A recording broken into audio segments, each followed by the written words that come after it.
Welcome, good people of the internet. Oh, I'm afraid I have to tell you this is Avalis Dungeon. My new bad Let's Play that's going to go hand in hand with my good Let's Play of Soulcaster. This is not nearly as infuriating or depressing as Ghoulin, but it is slightly more soul-destroying. Perhaps. It certainly eroded my faith in the decency of humanity more. Guess why? You'll see soon enough. There's an example of why. My original plan here was to play through the entire back catalogue of Team Shuriken games in chronological order. Because Team Shuriken, though they seem like nice enough people, have a history of making really dire games that play on appealing to the frustrated 14-year-old boy audience. And worse than that, they mostly depend excessively on trial and error, which drives me up the wall. I don't think Avalis Dungeon is the worst culprit, but it is the earliest. As I say, I was going to start with their first game and work through them in order, but their first game, which I think is Beach Bubbles, is some kind of puzzle game, and it seemed like it really wouldn't be very interesting to watch. So, this is the next one, their second game, Avalis Dungeon. So, let's get underway. I'm going to do this in a sort of Ghoulin-like fashion, in that every time I make a serious cock-up, I'll call the end of the video and then just pick it up the next time. And see how that goes. Athena is a warrior priestess who uses a spear to defend the innocent from underwear thieves.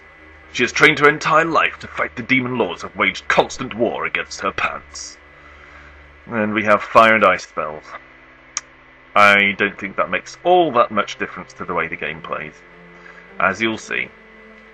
It's pretty much a choose-your-own-adventure kind of thing, but without all the, adventure and writing and fun.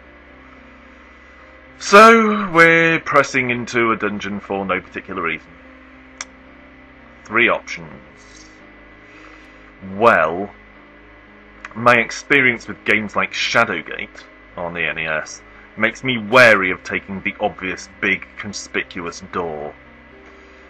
So, I'm inclined to avoid that one. I have briefly played this before, in demo form, but that was a while ago and I was kind of grimacing through a veil of tears, so I don't remember it all that clearly.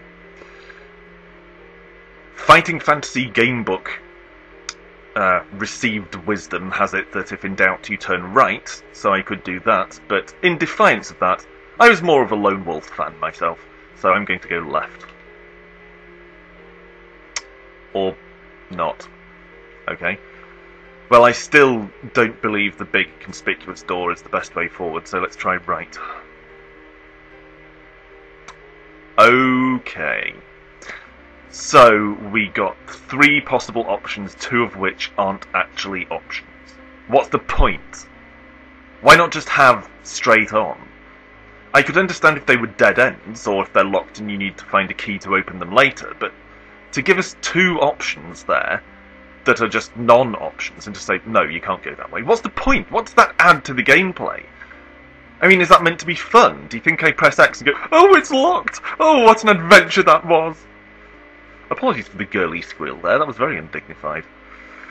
Ugh, and yet it's going to go onto the internet regardless. Oh, the horror. Anyway, it looks like the suspiciously conspicuous arch is the only way, so let's go. Into a corridor half filled with poo-filled water, it seems. Slog on through the poo, round the poo corner. A small elf is digging a rather large hole. He hasn't noticed you yet. Well then, I'll just watch him, because I'm creepy like that. Observe him quietly by pressing Y. He turns and stares right back. Well, now I feel better, because that's actually creepier than me just watching him. Let's start a conversation. This is how I usually talk to new people. I just stare at them until they stare back.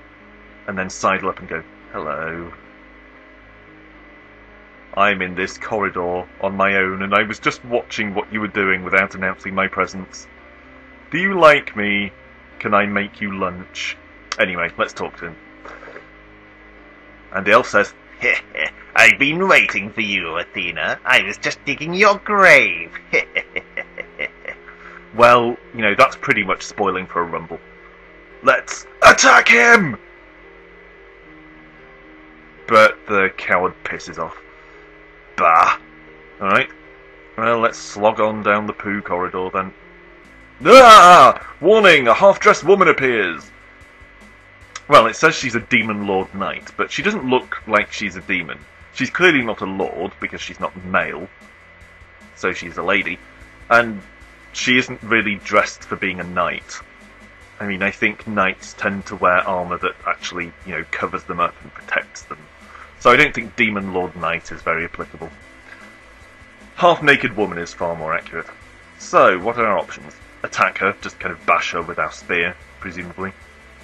Fire spell or ice spell? Well, we could just bash her, but I don't know. She's got that sword right at my nose already, so I think she'd be faster than me. Fire spell, well, there's really nothing on her to burn, except maybe her hair. And ice spell, well, she's not suitably wrapped up against the cold, so maybe the ice spell is the way to go. Let's give it a try. Not fast enough! She carves a moon right into my face. And that's that. Like I said, trial and error. Thanks for this, Team Shuriken Games. Well, rejoin me the next time for another attempt from the beginning at Avalis Dungeon. See you then.